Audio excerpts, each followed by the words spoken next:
All right, here we go with another project. It's super windy. I'm trying to hide behind the truck, so I don't know how good this audio will come out. Before I even get started on this video, I need to make a couple announcements, and you guys will hear the same portion, the same clip from every single video here on out. Now, I'm sure that you guys can all agree with me when I say, and every single one will agree with me. There's not a single person that would disagree, I think. There's always one person out there that screws it up for everyone else. There's always that one person that messes everything up. With that being said, I need to make this statement. I never said I knew what the hell I was doing. I never said I knew how to do things. I never said the parts that I were using was of any high quality. The videos were all meant to show, or the videos were all meant to be some sort of entertainment for you guys out there, and to provide information on problems that I have, ways I resolve them, and hopefully someone else out there had the same type of problem or same type of issue, and the videos would give you some type of insight as far as if you had the same problems, how would someone resolve them. I have so many goddamn problems with everything in life. I figured I'd film and make some videos. I never told anyone to follow me. I have never even said to put a comment on any video ever. I've never said that. These were just made for purely entertainment, purely informative, and I've met some pretty freaking cool people during this process. Maka, Keola, Tyrone, all these guys. I've met so many, not really met, some of them I actually met. But I got to talk to a lot of cool people and found out a lot of new information.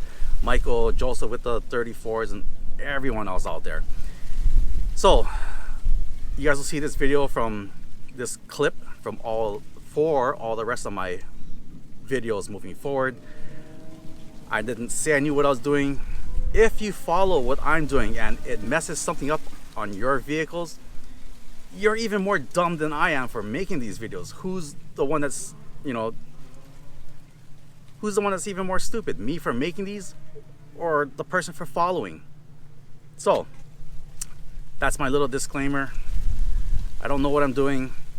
The parts I'm using are not high quality. They're probably some cheap China stuff. Sometimes I do use OEM factory things.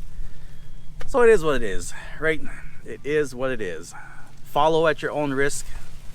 Copy at your own risk. Be informed and make stupid decisions at your own risk. I can't believe I had to make that video, this segment. I don't know how much else I need to say. It is what it is, right? I hope you guys like it. Hope you guys enjoy the entertainment, find some sort of knowledge in whatever I'm doing, or learn what not to do based on my mistakes. Anyway, today's project. What are we doing today? The truck was in reverse. I heard a loud squeaking sound from the rear passenger side. It sounded like the wheel. Kind of have an idea what it is, and let me show you guys the unfortunate result, what I think it is. So let me get underneath the car and I'll show you guys. Okay, I don't know how well you guys can see, but my suspicion is a rear wheel seal that is leaking. And normally you can take off the ABS sensor here. So normally you can take that off and look inside. If you see oil in there, that's a good indicator that the seal has gone bad. The even more obvious is the damn oil that's leaking all over the backside of the plate, and I'll show you what the oil looks like, if it'll show.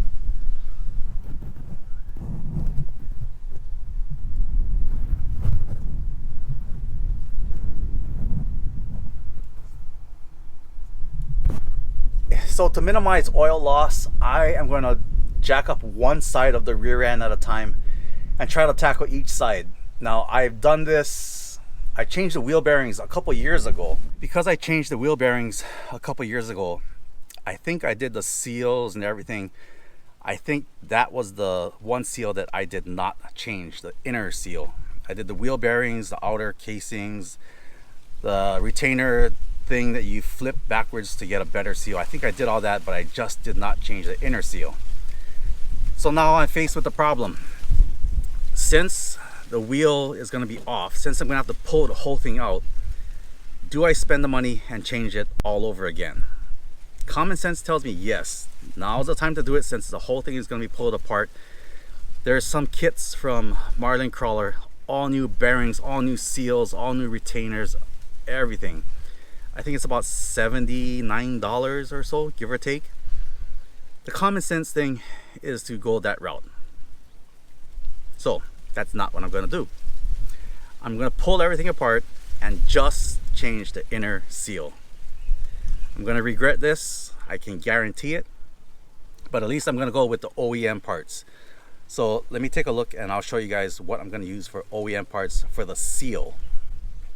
But I am also going to change the wheel cylinders, no wheel, some kind of wheel thing, and I'm going to need new brake pads. Once you see oil in the back, that's a good indicator that the oil is leaking on the inside. Once oil touches those pads, it's really not a good idea to try to clean it and use it all over again. Common sense thing, if you value your life or anyone else's life, change those damn pads. It's cheap insurance. So I'll show you the inner seals that I got right now. Okay, so here are the inner seals, and I'll show you the part number that I used.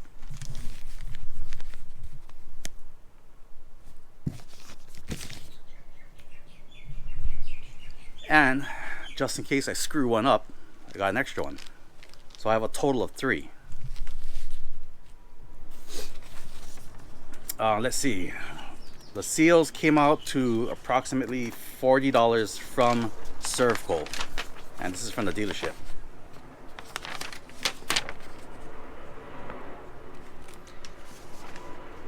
And I remember a couple years ago I picked up some extra parts, so I'll show you what I got. Okay, so a couple years ago I was going to change them, but I never got around to it. These are not OEM, these are centric. I think these are the wheel cylinders or something, or I don't know what the hell it's called. Told you guys, I have no idea. So these are for the brakes. These always leak on Toyotas after 5-10 years, so I might as well change it since I had them laying around. I also had Beck Arnie's. There's no wheel cylinder, there's no number on this. Oh, yes there is. This is a total kit with the bearings, the seals, the dust caps or whatever. Let me see what I got.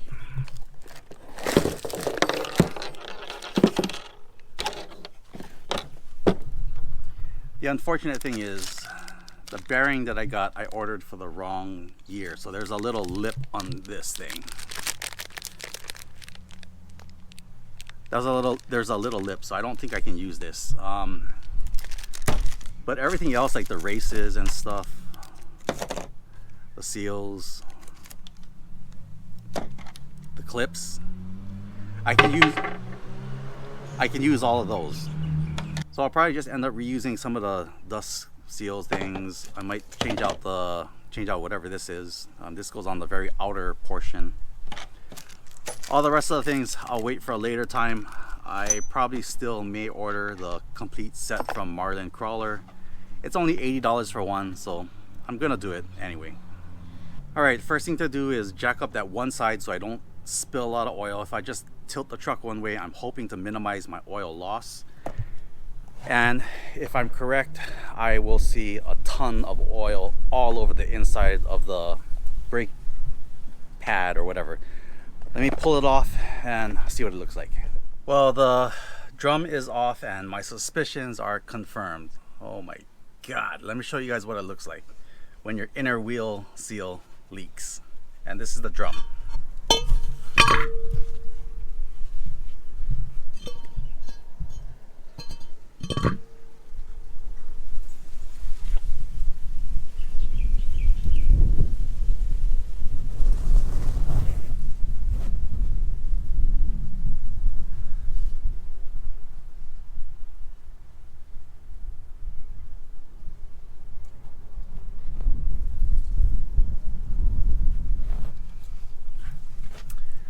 So I don't know how well the video will come out, but there is a ton of oil and sludge just caked up all over the wheel drum and the pads. So everything will need to be changed. And like I said, at this time I do have new wheel cylinders. So I'm gonna disassemble everything. There's no sense in showing you guys how to disassemble it. There's like a million videos on how to disassemble it. However, the truck does have ABS, so that does pose somewhat of a issue. Normally you can crimp the brake line, the center brake line, the single brake line that comes down before it splits into both wheels. You can crimp that, and that should kind of stop the oil from having air go back in the system and so forth. That's not going to be the for me in my case. Because I have steel braided lines, I am not going to crimp the steel braided lines. So yes, I'm just going to have to try to put a vacuum cap and plug the vacuum line, brake lines. Holy cows, damn jets.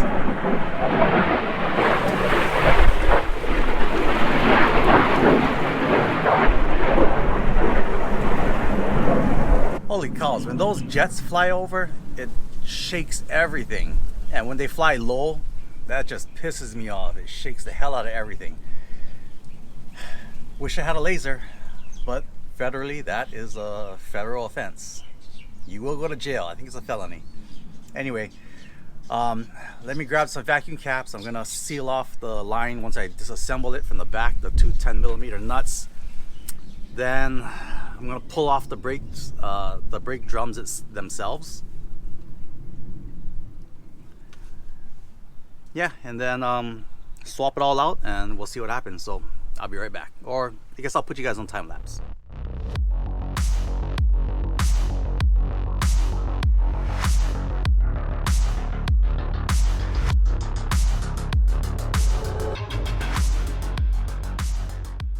Okay, so I pulled off the old brake pads. I put in the new wheel cylinder, sprayed it with some caliper black.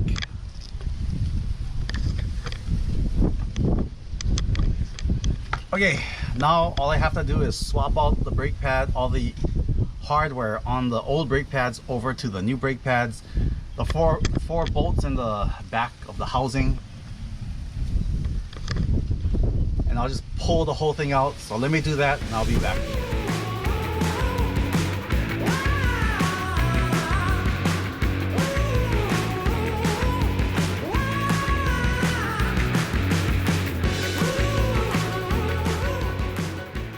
Ran into a little issue. Sorry, it's super windy. The pins, this pin is a different size from the new ones. It's a little different, so the hardware will not go in. Instead of going to the store, buying the correct ones, I am going to pound out the old ones and pound the new ones in. It's really easy. It's just held in with a little knurling on the side. So let me pound those out, switch it out, and that should fix my problem.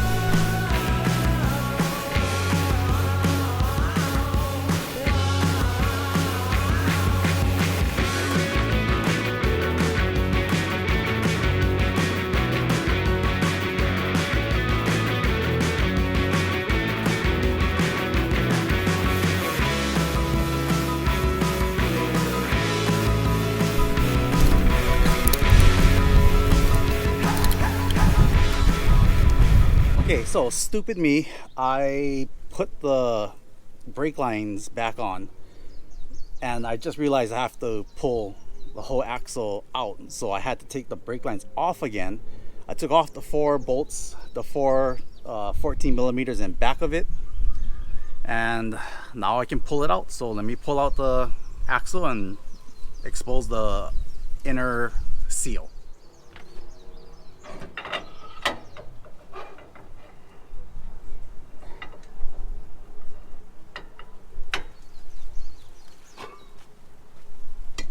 Alright, so I noticed I just changed this bearing a couple years ago.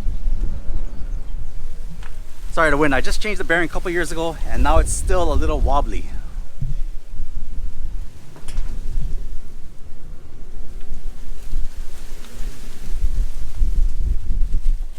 Oh well, and now I can take out the old seal.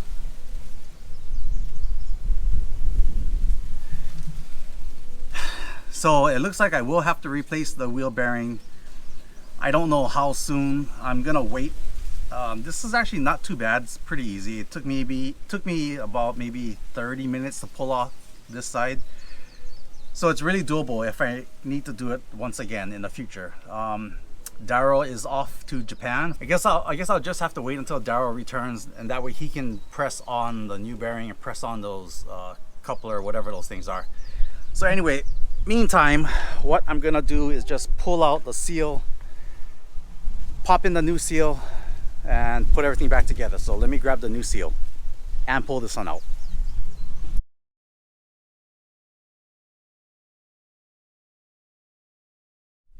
Holy cows, it is super windy. So what you guys just saw me use was this body and dent puller. So basically you put a screw in the middle, screw it into whatever seal or whatever you want, slide hammer, pull it out, and that's it. And you can put whatever size screw you want in here.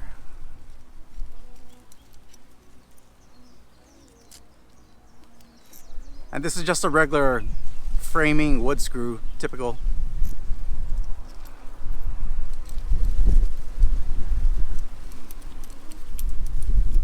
Alright, simple, cheap, easy. This is only about $14 at O'Reilly's. I'm sure you can get it from Amazon or wherever. So let me just go ahead, tap the new seal in very carefully and slide the axle back in.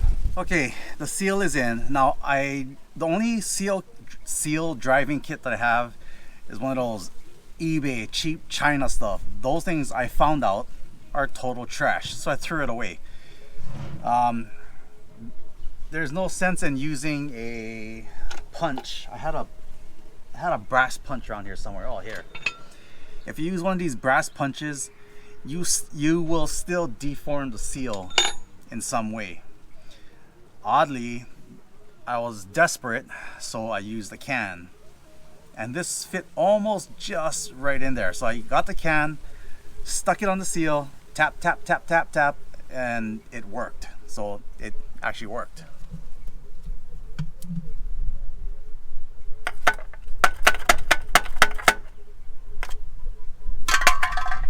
All right, so the seal is in.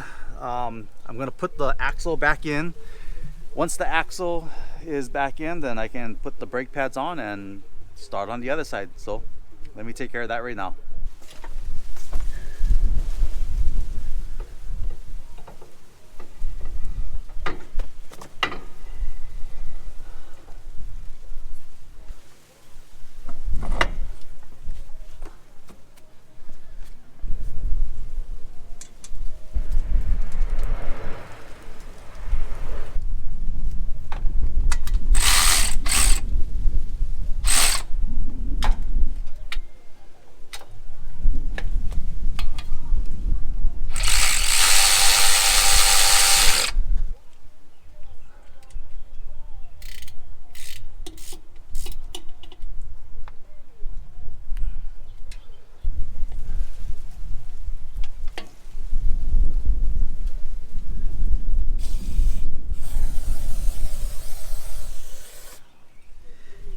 The brake is done. I did purchase new drums, so I'm gonna put everything back together, and that should be it for this side. And then I just have to adjust the parking brake and then bleed everything out. So let me put this back together so I can get on the other side.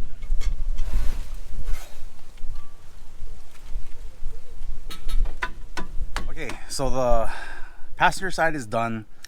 I had to move the truck into the shade. The sun was just killing me. So I'll just put you guys on time lapse, show you what the driver's side looks like, how fast it is, of course, because it's on time lapse. So let me knock that out and I'll be back with the new tires. Old tires. New old tires I'm putting back on. You'll see.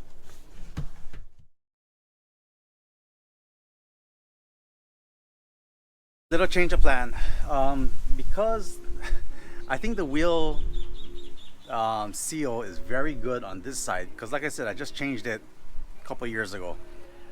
I am not gonna mess with it. I will, however, change the wheel cylinder, the brake wheel cylinder, and put the new pads on.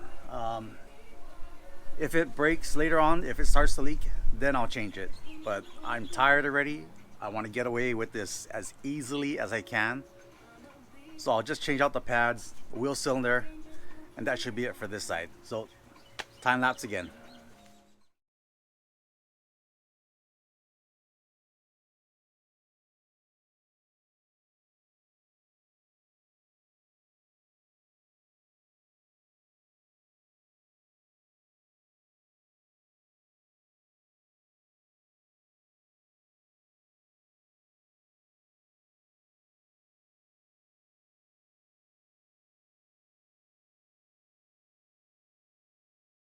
All right, just in time. Everything is done. The rain is coming. It's hard to tell, but those are some pretty dark clouds. Anyway, I put the 35s back on for now. The 35s fit very, very good. It clears pretty much everything for what I need to do. I've tested out in the sand. I ran on the sand, full turn, full lock. Doesn't hit. It runs perfect. I have not tried it on actual bigger off-road type courses or kind of off-road type situations, but they fit for now.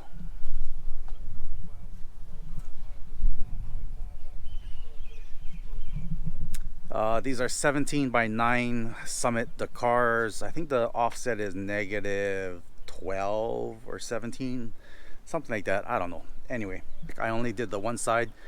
I should have did the other side, but I got lazy and said, well, it's not leaking. It's not leaking. There's no sense in changing it. I don't want to disturb something if I don't need to. Well, that is it for this project. The axle seal is doing pretty good. It's holding up.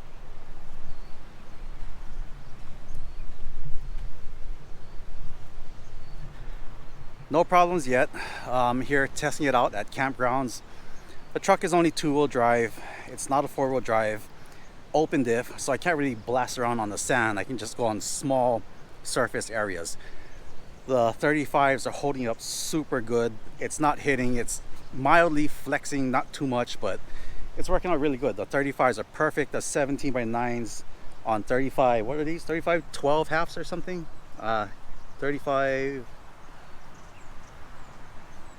something like that. 35 12 halves. They're holding up pretty good. So do not take seriously what I'm doing. This is all in fun, and I will see you guys again on my next project. There's a ton more things I need to do to this truck. I still need to change the clutch. I need to actually, I have a whole new transmission. I'm going to change out the transmission. I still might do the 6-inch FabTech lift. I don't know. I'm still on the fence about that. Anyway, I'm tired. I want to get out of here. Have a good weekend, everybody, and I'll see you guys again on my next project.